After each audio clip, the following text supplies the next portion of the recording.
Mu biyaga bigari duhere muri Republika ya Demokarasi ya Kongo aho umuntu utamenyekanye yaturikije ibisasu bibiri vya grenade bihitana abantu 11 bikomeretsa abarenga 60 mu nama y'abayobozi b'inyeshyamba za M23 n'abaturage bo mu mujyi wa Bukavu wafashwe n'uwo mutwe mu burasirazuba bw'igihugu. Mingi kulikuwa baespio hapa, kulikuwa watu wa mingi, tuko na celebrate, tunashangilia watu wanakufa hapa, wanaingia hapa kutoka tu president kutoka kuenda na ndio tueni nini. Amashusho n'amafoto yagaragaye ku mbuga nkoranyambaga yerekanaga imbaga y'abantu bari muri iyo nama i Bukavu bahunga bahiye ubwoba n'abantu buzuye amaraso baryamye hasi. Abayobozi b'umutwe w'inyeshyamba wa M23 baganiraga n'abaturage ubwo ibisasu bibiri byaturikaga. Mu bayobozi b'inyeshyamba bari bahari harimo Corneille Nangaa, umuyobozi w'ihuriro ry'imitwe itavuga rumwe n'ubutegetsi Alliance Fleuve Congo AFC M23 irimo. Ababyiboneye bavuga ko ibyo byabaye akanya gato Nangaa amaze kuvuga ijambo. Nangaa yavuze ko nta murwanyi wa M23 uhakomerekeye. Mu kiganiro yagiranye kuri telefone n'ibiro ntaramakuru by'Abongereza Reuters, Nangaa yegetse icyo gitero kuri perezida wa Congo Felix Tshisekedi avuga ko ari we wategetse ko kiba. Nta bindi yakivuzeho cyangwa ngo yemeze ibyuko cyakozwe na leta ya Kongo. Perezida wa Kongo Felix Tshisekedi yababajwe no kumenya amakuru y'urupfu rw'abenegihugu benshi nyuma y'ibyo bisasu byaturikiye ku kibuga cy'ubwigenge cy'Ibukavu mu ntara ya Kivu y'Epfo. Umukuru w'igihugu yagaragaje ko yifatanije n'ababuriye ababo muri icyo gitero, yoherereza iyo miryango ubutumwa bwo kwifatanya nabo mu kababaro. Perezida Tshisekedi yamaganye byimazeyo icyo gitero yise ikiterabwoba, yavuze ko cyakozwe n'ingabo z'amahanga zitemewe ku butaka bwa Kongo. Bukavu iri mu mijyi minini irimo na Goma M23 yigaruriye mu gihe cy'ibyumweru bitatu bishize.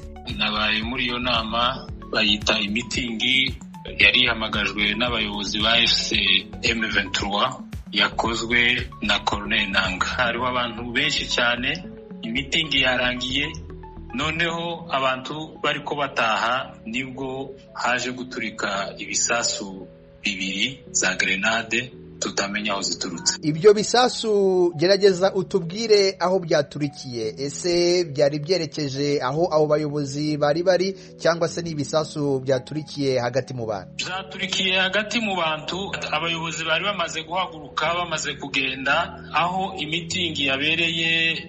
Na ahantu bita kuri Place du 24, abazi Bukavu, na ahantu hitse cyane mu Gitaba, ariko uko babivuga kuko ntawuja kubaza ahaturikiye igisasu uko bimeze, buri muntu wese yakizaga amagara yiwe. Uzaturikiye hagati mu bantu, cyagihe abantu batangiye kuvaho bari bataha, hari abantu benshi, ariko abayobozi bari bamaze kuhava. Ndetse naje ukubwira nari maze kuhava, bampamagaye bambwira kuko bisigaye biba nyuma yacu. Hari abapfuye, abakomerekeye muri icyo gitero? Birumvikana hari abantu benshi nta buryo batari gukomereka, hapfuyemo bamwe tutaramenya umubare. Bavuze ko hapfuye abantu bashobora kugera nko kuri 5 cyangwa 4, bamwe bariko bavuga ngo 4 babonye, ariko biragoye kugira ngo umuntu avuga ngo bapfuye kuko bose birukaga bakabona utashoboye guhaguruka. Abandi bakomeretse bajanwe mu bitaro, abari mu bitaro bavuze ko bamaze gushika inkomeri 10, ariko abapfuye ndavuga uko nabwiwe sinahagaze kuko abantu benshi bagumye biruka, ariko abantu bari bamaze nyine nko kurekurana batacegeranye cyane, icyo gituma atashoboye gupfa abantu benshi.